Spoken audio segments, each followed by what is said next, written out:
Welcome to the Ultimate Washington State Home Buying Guide. My name is James Savro. I'm a local Washington realtor. Today we're going to discuss buying a home from thinking about it to closing on it and everything in between. So a lot to cover. Let's begin. So the goal of this video, the reason I made this presentation, is to fully explain the home buying process in Washington State so you know what to expect before looking for a home. It's better to know what you're getting into than learning along the way. I want to set boundaries and get prepared to ensure you're not wasting your time, because you're driving places, you're signing documents, you're wasting a lot of time if you're not doing it productively. So we want to make sure all the time you're doing is being valuably used. Provide essential tips and tricks, avoid common mistakes. When you see an X, that's kind of a common mistake that a lot of buyers fall into, so just look out for those. And on the flip side, we want to outline what happens during an offer and after it's accepted, so you're not confused during the process. And this is a big one. Watch this video again and again and come back to it during the process. So the little green check mark is kind of a tip to look out for because you might get confused. There's a lot to cover. So use this video as a tool to learn while you're buying a home. And that's because things move fast in real estate. You don't have a lot of time to make decisions. You may need to tour a home, submit an offer, improve the offer, go back and forth with sellers in the span of a few hours. And in those hours, you're making big, life-changing financial decisions. You don't have time to have things explained to you or to learn a new concept. So that's why you want to learn this before you're in that position. A lot of people think you can just see a home on Zillow, think about it, tour it a week later, get a pre-approval, send a low offer a week later. That can happen. It's not realistic though. Now, if that's your goal, that's a whole separate buying strategy, which I can do for you, but that's not the market we're seeing. Because I always say prepare for a difficult market.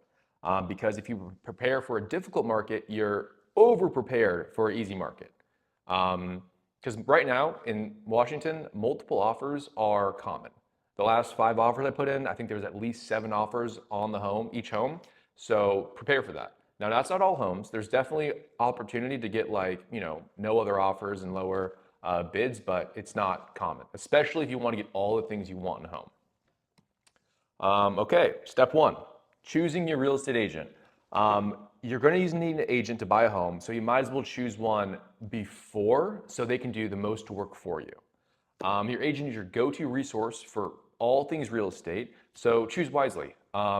Things to look out for, obviously someone you trust, that's dedicated to working for you, always available, and they're experienced and knowledgeable. I always say, look online, look at their past sales, look at their Zillow reviews, ask people that's worked with them in the past. This is a person you want to vet. You're hiring them essentially. So make sure they're not just a friend or someone you kind of know that has a license. Make sure they know that they're good at their job. If you want to look at my profile, it's linked right here. 5 stars, not a big deal. Step 2, getting pre-approved. So you have your realtor, now you need your lender. Now, unless you're paying all cash, which we are seeing in Washington, you'll need a lender, and that can be your bank, credit union, or a private lender. I always say ask your agent, because that's what they're there for recommendations, because they work with lenders every day, and they know who can close and who is reliable. What to look for in a lender? Obviously, you're going to look for the best interest rate, fees, compare, have conversations with multiple lenders, your bank, local credit union, and then maybe someone that recommended to you or someone your agent recommended. Another big thing is communication. So, big, massive lenders, a lot of them may have good rates, but there's no point of contact. And you may need to call the lender the day before the offer or during the offer, or maybe the sellers want to talk to them. So they need to be available and ready to talk. I always say communication is key in real estate. And then the biggest one that people overlook is closing reliability. Yeah, they may be great on the phone, they may be friendly, they may have great rates, but do they have a history of closing loans?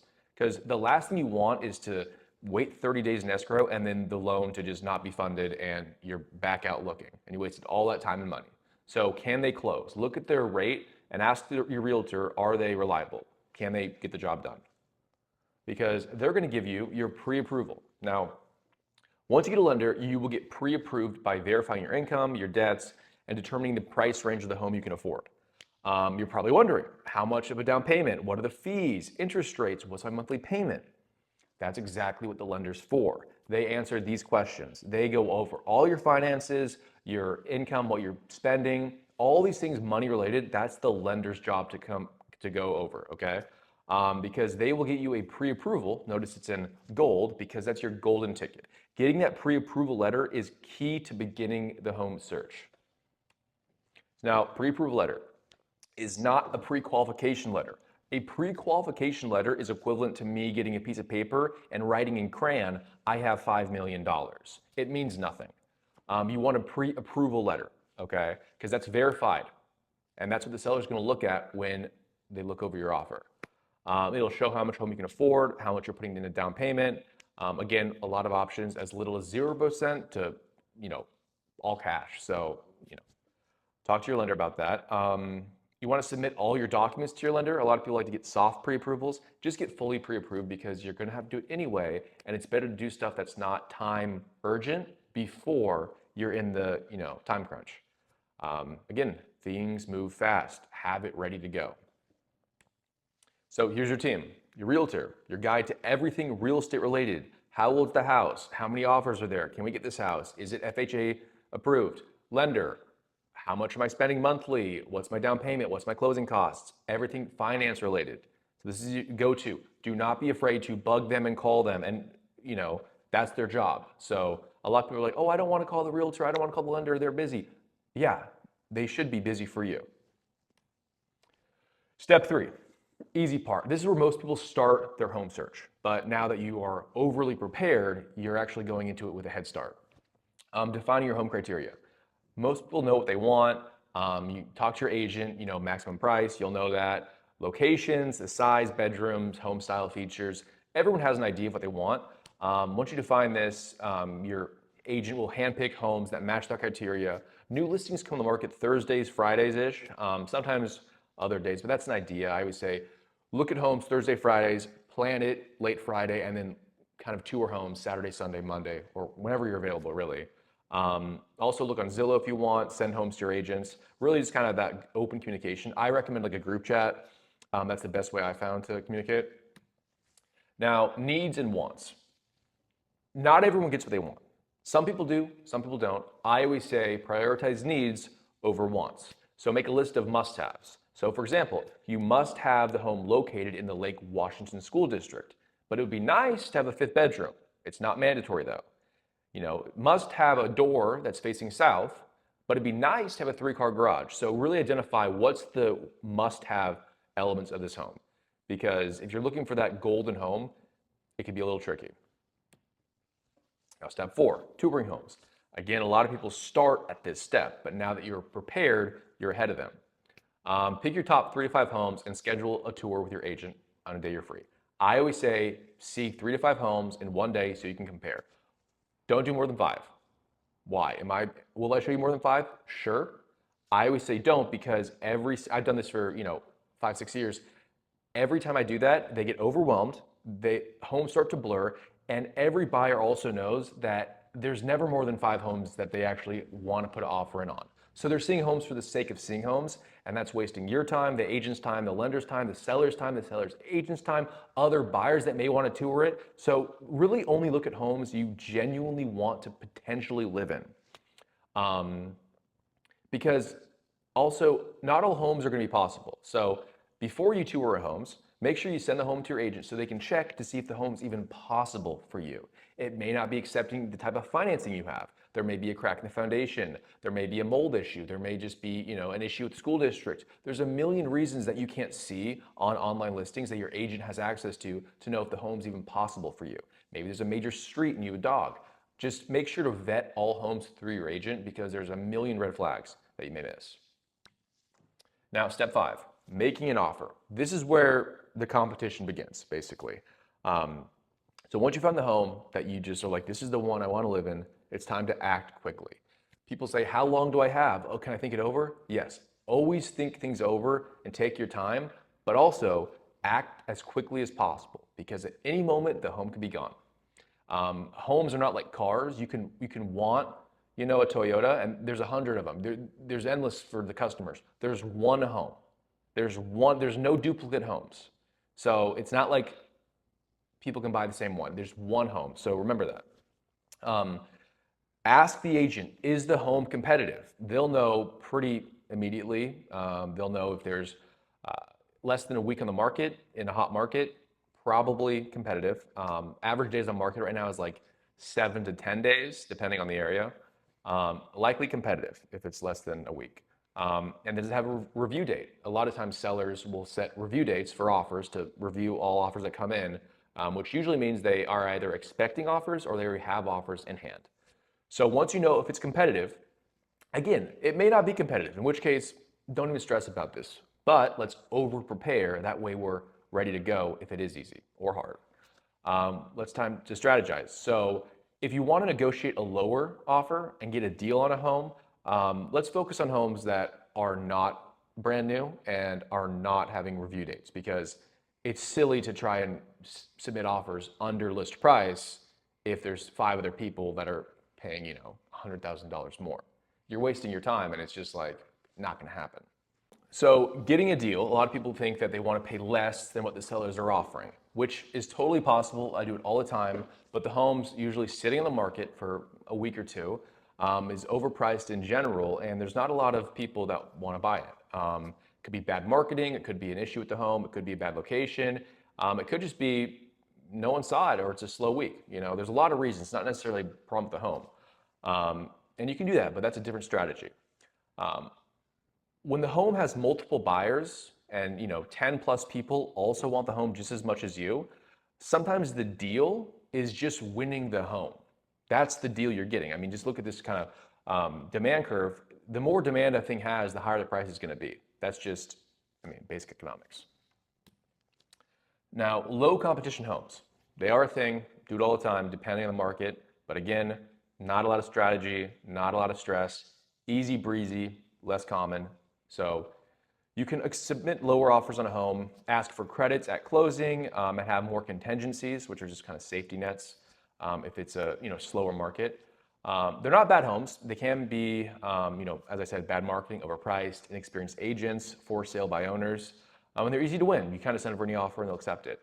But I would say if you train to run a marathon, it'll be easy to run a mile. So don't worry about this. Okay, step 5, making the offer. This is what you'll need. The pre-approval letter, you already have that. The purchase and sale agreement, that's going to be the offer. The seller disclosure, that's the Form 17, which will be a document that kind of shows all the home condition from the seller's knowledge. It's kind of just their opinion of things, of what they know. If the seller's never lived there, there'll be none of them. If it's an estate sale, there'll be none, but it's just kind of a rough idea of the condition of the home. It's not an inspection, it's not an appraisal. It's kind of take it with a grain of salt, as I would say. So those are the 3 things you'll submit with an offer. So the purchase and sale agreement, which is the offer. The first page states the main things that's going into it. The buyer's, seller's name, the price of the offer, the closing date, the offer expiration date, the items included, the fridge, stove, and earnest money. Now, earnest money is basically a good faith deposit. It's due as soon as possible to an escrow company that will hold it till closing. Think of it as collateral for the sellers. In case anything goes wrong, they get the money. It's usually 1 to 5% of the purchase price. The more, the better, and it all goes towards your down payment, so there's really no harm in having a high earnest money. It needs to be deposited within 3 days of them accepting an offer. Sometimes 1, if you want to be competitive and say, hey, we'll do it immediately. And if the deal falls through and you have no contingencies, we'll get to that, the seller will get the earnest money as damages for taking the home off the market and not accepting other offers and having to relist it. So it's kind of punitive, but also damages for what they're experiencing. Now, let's talk contingencies. Contingencies are basically safety nets that protect you in case something goes wrong in the deal, you get your earnest money back. Now, the financing contingency basically states what kind of loan you're getting and how much you're putting down as a payment. Talk to your lender about this. This protects your earnest money in case your loan falls through for whatever reason. You can't get funded by the bank for your home purchase. You get your earnest money back. You buy a boat, all of a sudden your debt to income ratio is off. The bank won't fund it. Oh, no problem. We get the money back. Now, a lot of the times in competitive situations, you'll waive this contingency, which means the sellers get the earnest money if you cannot secure a loan. So it takes that safety net away, which means if you waive financing, you want to make sure you have a great lender you trust and you are not going to have any issues. So if you waive inspection, make sure you are overly pre-approved and are ready to close. Now, the appraisal. This is the second aspect of the financing contingency. When the lender sends an appraiser to the home for them to ensure the value that they're funding, the value of this home that they're basically financing, is equal to the loan they're funding. So in the off chance that you guys default on your loan, the bank can go, oh, we can just sell this house and recoup our losses. So the financing contingency will state if the appraisal comes in lower than the sale price. So let's say, we'll get to an example in a second. You will either pay the difference of the discrepancy at closing, or you will not pay the difference at closing, and the seller will. So it gives this kind of option. And then you can always throw in an appraisal gap, which is basically in the offer saying, hey, in the event the appraisal comes in low, we will cover the difference up to a certain amount or infinite amounts. So let's do an example. So let's say Beth wins an offer on a home that's priced at $1 million, but her offer was $1.2 million to win the home. The appraisal from her lender comes back and the home's value is only $1.1 million. So she's paying $1.2, but the bank's saying, hey, this is only worth $1.1 million. So there's three options depending on her offer. If she waived appraisal, Beth is responsible for that $100,000 difference to bring to the table at closing because the bank's only going to fund $1.1 million and she's paying $1.2. If she did not waive appraisal, then she can back out of the offer and say, hey, look, I can't cover this, I'm backing out, or ask sellers to pay the $100 difference or just lower the price, $100,000 basically. And if she did not waive appraisal, but has an appraisal gap, which is kind of in between waiving appraisal and having an appraisal, $50,000. So let's say she said, oh, I'll have an appraisal gap for $50,000, which means she's now responsible for bringing another $50,000 to closing, and the other $50,000 she can ask the seller to pay or pay herself. Now, inspection. This is a big one. This is the one everyone talks about. Basically, on a lot of offers, you'll have an inspection contingency. Gives you default is 10 days, business days. I do 5 days because you don't need 10 business days. It's a lot of time to conduct an inspection and verify the condition of the home. You'll have an inspector come out there and just look at everything, get an idea of the condition. Once you review the inspection report, your inspection, you can renegotiate, which is basically the biggest aspect of an inspection is you have a second table sit down to go, hey, we want X, Y, and Z. For repairs, lower price, credits, which is just cash at closing from the seller. Now, if you waive inspection, you do not get an inspection or the chance to conduct your own inspection. And there's also, you can also always see a seller procured inspection. A lot of times homes that are competitive, the seller will create their own inspection and show it to everyone to say, hey, it's in good condition. You should be comfortable waiving inspection. Not always. They don't always have a pre-inspection. Also, seller inspections, I always say take them with a grain of salt. They can sometimes not be as thorough as I would prefer, but they're there. Now, why would a buyer waive an inspection? Who would do that? Who would buy a home without inspection? Well, the more contingencies you waive, the stronger your offer is. So the less risk to seller as a buyer must close on a home to the earnest money. So this sentence, poorly written, but the less risk to a seller, because if there's no inspection, then the buyer can't pull out because of inspection. They can't ask for repairs. They can't ask for more money. They can't renegotiate. So as a seller, I don't want an inspection because it's a headache for me.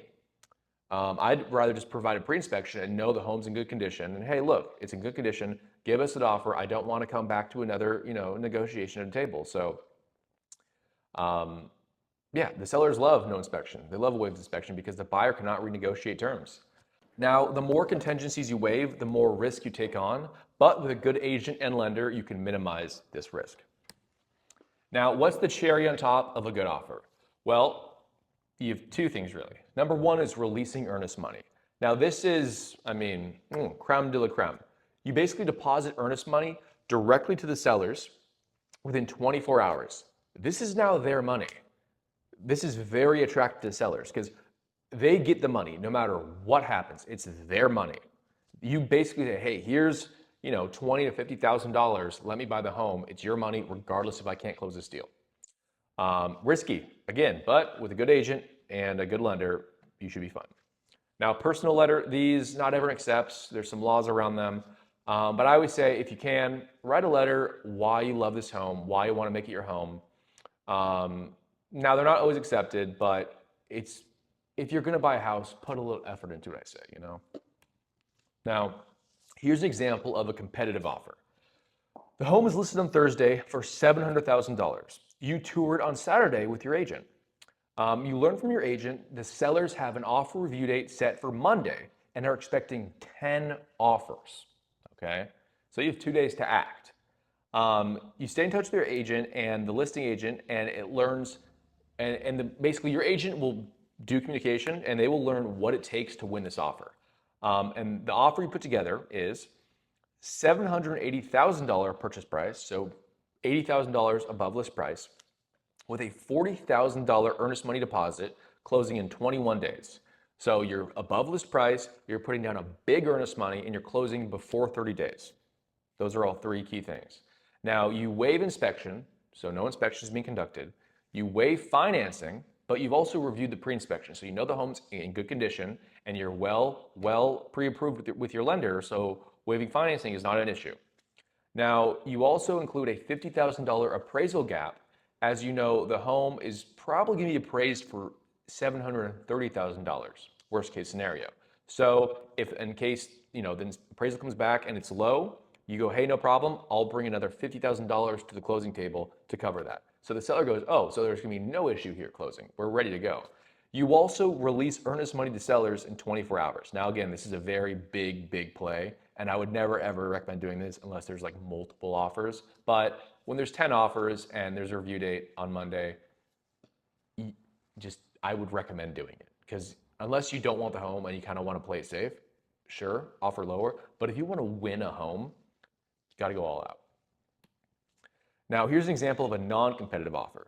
And these happen. I can get these done. It's just less common in a hot market. Home is listed 30 days ago for $700,000, and you tour it with your agent.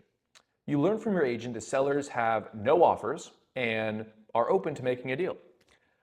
Your agent stays in touch and with the listing agent and learns what it takes to win, and you put an offer together. This offer is for $680,000 with only $7,000 earnest money, closing in 30 days with $15,000 in credits at closing. So when you close on your home, the seller will give you $15,000 to cover buy downs, closing costs, or just have the cash on hand for repairs. So you're basically getting $35,000 off the list price. You have a financing contingency, so if anything goes wrong, you get your earnest money back, and a 7-day inspection. So you have 7 business days to go through the home, look at stuff, and renegotiate. And you do. You find out the roof isn't in great shape, so you ask for another $15,000 in credits at closing. So now you're up to, what is that? $50,000 off the list price, basically. And you use the credits to buy down your rate, which, talk to your lender about this, but basically when you get credits from a seller, you can use them to buy down a lower interest rate. So now, step 6. Step 6, escrow.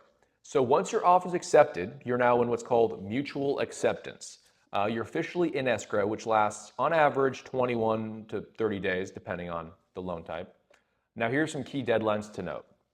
Your agent will keep track of these, but I always say, why not both? Deposit earnest money within 3 days, sometimes sooner, but 3 days is average. Conduct an inspection if applicable. And the lender will finalize the loan. And a few days before closing, you'll sign documents. So those are the 4 big things that you are going to be kind of involved with. So here are some problems that can happen during escrow. Now, make sure you don't do any of these. If financing, do not open new credit cards, do not buy a new car, and don't do anything that can affect your credit, because they're going to check your credit and employment and everything a few days before closing. If it goes down, you may not qualify. So do not touch your credit. Problems with the home inspection. Is there the roof falling apart? Is there mold? Is there a foundational issue? Is the plumbing messed up? Is the septic overflowing? These can be avoided, but it does happen. So make sure either you're comfortable with repairs, or you've seen some pre-inspection, or you know what you're doing, or you have an inspection. So just prepare for potential issues. The appraisal comes in less than purchase price, or it requires repairs. So if the appraisal comes in low, you may have a gap, you may have to lower price, or sometimes they'll say, hey, we need to repair the driveway. There's a trip hazard, or they're missing carbon monoxide filters or something. So that's, again, that's with more of the bank side, but it can happen. And this is why sellers love clean cash offers. A clean offer means no contingencies, and cash means no financing, which they can't fall apart really. It's basically someone saying, hey, here's a lump of cash, give me your house. There's zero things that can go wrong really.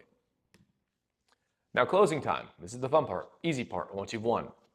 Now, once both buyer and seller have signed and the loan is funded, escrow will close the transaction. Now, most buyers expect to get the keys the same day as closing.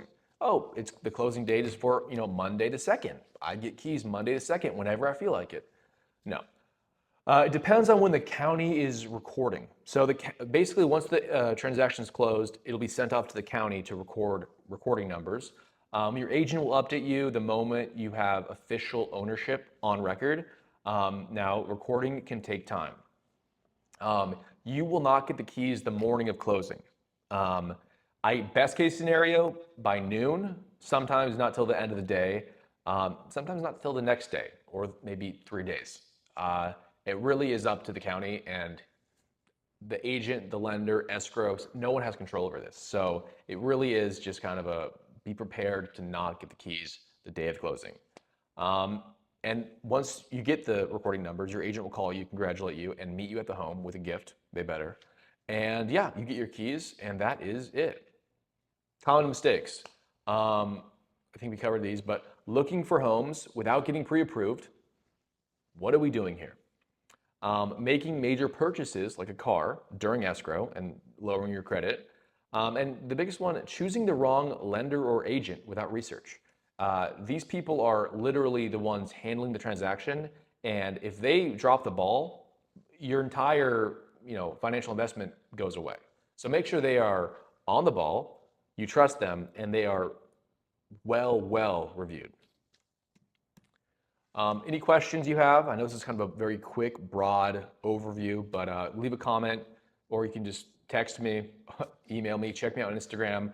My Zillow page also, if you have any questions there, or my website, just jamessavro.com. And yeah, thanks for watching.